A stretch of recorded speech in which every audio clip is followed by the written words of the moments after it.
I kicked my sister out of her pre-wedding dinner, and now my family calls me a monster. Christina decided my mourning for my late wife was just a trendy accessory for her photoshoot. I finally snapped. 6 months ago, I lost Elena. She fought a long illness, and her passing stopped my world. I am still struggling to put my soul back together. My sister has always been the main character. Since her engagement, her wedding is the only allowed topic. It is her world, we are all just living in it. Last week, she hosted a dinner. I did not want to go, I am not ready for crowds, but my mother insisted I needed to get out. Mid-evening, Christina called me to her photographer. She handed me a black armband. Put this on. We will take a shot of me holding your hand. It will look so touching in my album, a symbol of how love conquers even the darkest grief. I was speechless. She had a draft post ready, my wedding is the light in my brother's darkness. I felt sick. I told her calmly that I would not turn my tragedy into an Instagram aesthetic.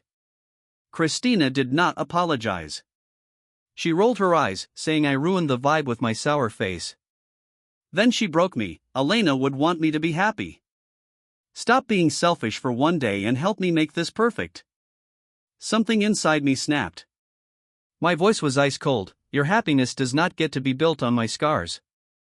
Either you apologize right now, or you leave my house. Since her place is under renovation, I was hosting this at my home. She burst into tears, wailing about assaulting the bride's mental health. My parents shouted that she is just a child. I did not care. I opened the door and waited until every single one of them walked out.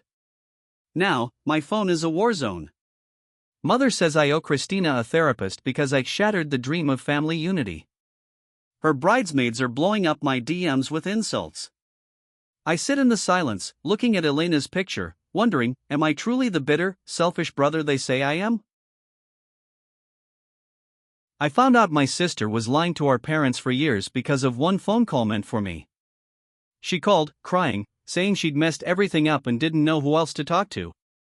That's when I realized I was never supposed to hear the truth. For 5 years, my parents believed I was the successful child. Good job, steady life, always helping my younger sister when she struggled. In reality, I was barely getting by, while she was quietly covering my rent more than once. That night, she admitted she'd been sending our parents fake updates about me. She told them I got promotions I never had. She even showed me messages where she asked them for emergency help money that went straight to me. I felt sick. I never asked for this. I didn't even know. But she said watching them worry about me hurt more than lying. So she made me the success story, and herself the problem child.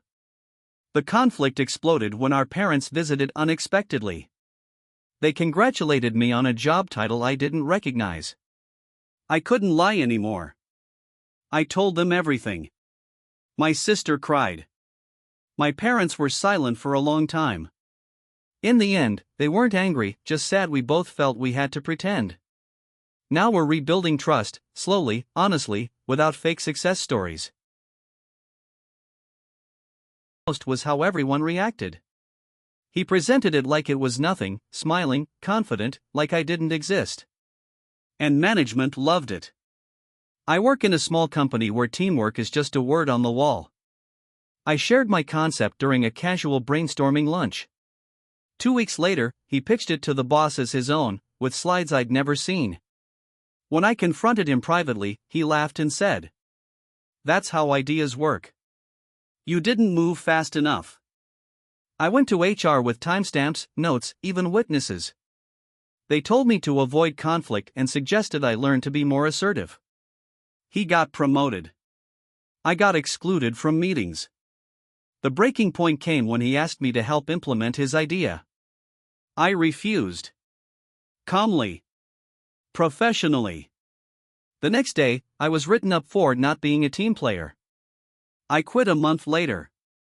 3 months after that, the project failed without my involvement. I don't work there anymore, but I learned something important. Silence protects the wrong people every time.